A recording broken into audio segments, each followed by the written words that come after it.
Welcome back to Garden Wise Adventures. My name is Malie, and today we're going to show you what to do to store garlic.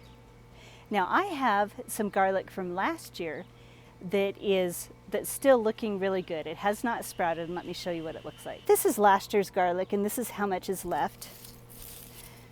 This is one of the cloves. It's just barely starting to sprout. This one hasn't sprouted at all. These are really hard. They're really good for drying. So what I'm going to do is I'm going to slice them up, dry them in my dehydrator, and then powder them.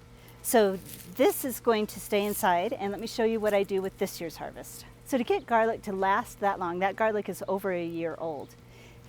What I'm going to do is, number one, I've cured these out on the deck for about 2 weeks. What I look for is through this area, it is completely dry. There's no moisture whatsoever. So I will take a pair of scissors. I'm going to cut the leaves off right in this area. So it looks like that. I'm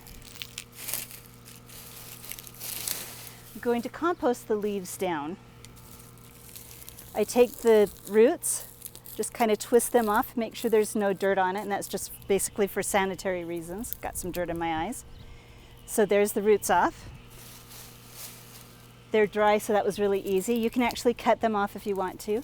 And then all the dirt on the skin, I'm just going to wipe that off a little bit and not take off too much of the skin, because the skin is what keeps it safe. And that's what my garlic looks like. And here's this year's basket of garlic. We'll just stick that in here. And this is the way I will keep it the entire year. Now, some people braid them. That's a perfect way to do it. Whatever way you would like to do that gives them some airflow so that they don't rot is a good way to do it. So let's take care of the rest of this garlic.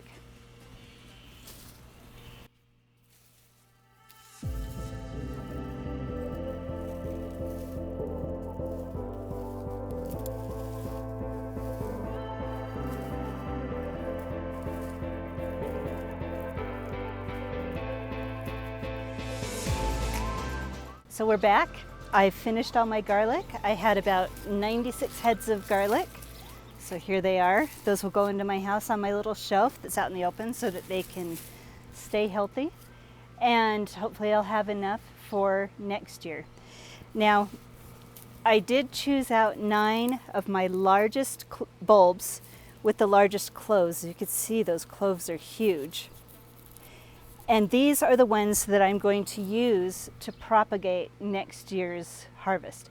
So I pull these out so I'm not tempted to use them in eating, and then we'll just use those to start them again for next year. But I needed to introduce you to my beautiful sister, Paige. She has been helping me preserve the garlic from last year and taught me this fantastic method of getting the skins off garlic, because I was not going to I wasn't going to dry my garlic because it's so hard to peel them.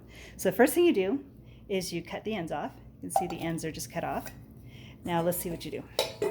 Okay, those are they have to be steel bowls. Put them together.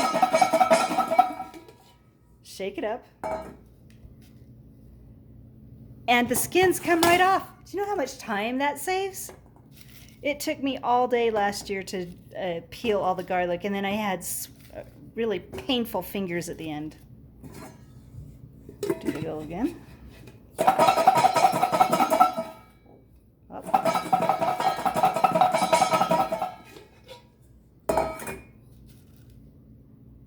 Amazing. I love it. Then we're going to slice all this garlic up, put it in my dehydrator, and then put it through the food processor and powder it up. And there is the last of our garlic. Okay, it's been several days since that last video, and I just wanted to show you how much garlic that made. This is all my homegrown powdered garlic. So the amount of garlic that I showed you in that basket, this is how much it made. Tastes far better than store-bought powdered garlic, and it's really good to know you did it yourself. Now the next thing I'd like to do is go look at the onions and see if the onions are ready to harvest, because now I have an open table to dry on. Let's go see what the onions look like.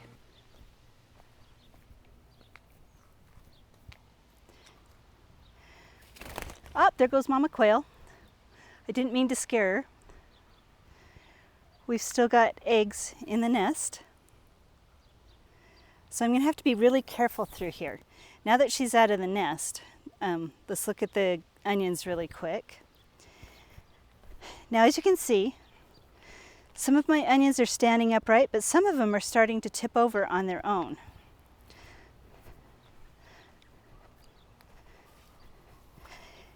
If you look over here, you can see that they're starting to tip over. We have some really small ones. We have some quite large ones. Look at this one.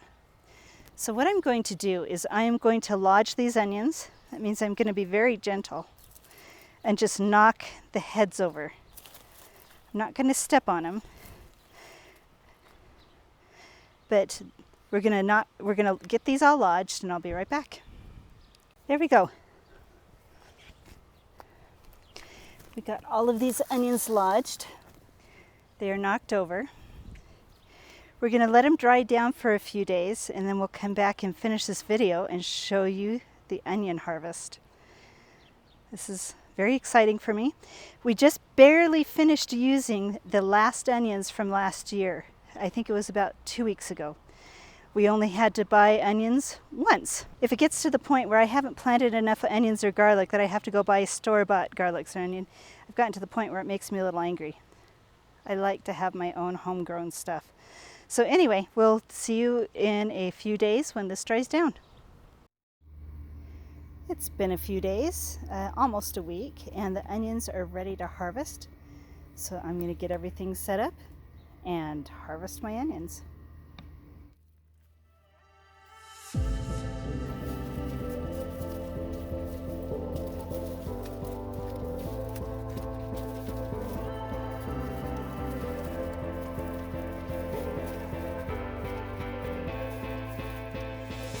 Now, some of my onions are bigger than others. I grow Walla Walla and Spanish Sweet, the white Spanish Sweet.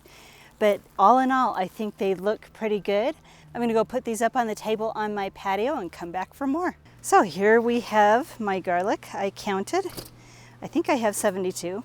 It's really hard for me to keep track of counting them, but they are on my table again with the grate, so that they will dry, and they'll probably stay on this table for about a week.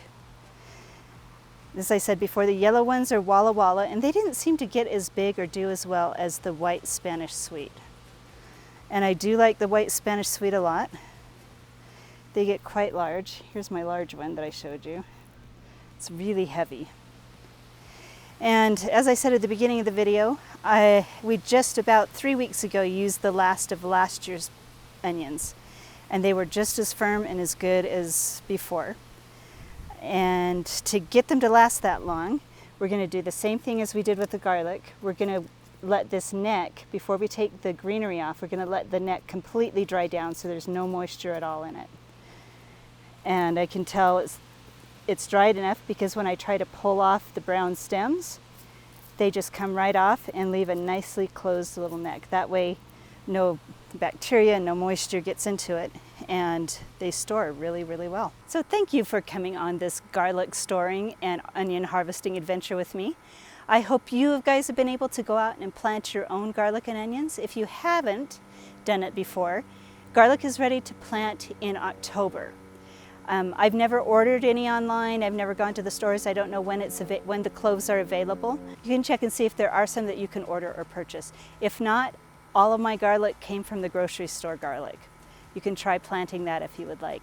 Onions are easy to grow by seedlings. So I usually go to the nursery early in the spring, buy their little packs of already started seedlings. They come in a really tightly packed little container, and I just pull them apart and plant my onions. Sets don't do as well. You can try growing onions by seeds yourself. Start that around February or March. I tried growing mine by seed and it didn't work. I didn't get really good germination, and the ones that germinated did not survive. So I may try that again this winter. So if you've liked my videos, like and subscribe, share it with your friends, and go have a wonderful garden adventure.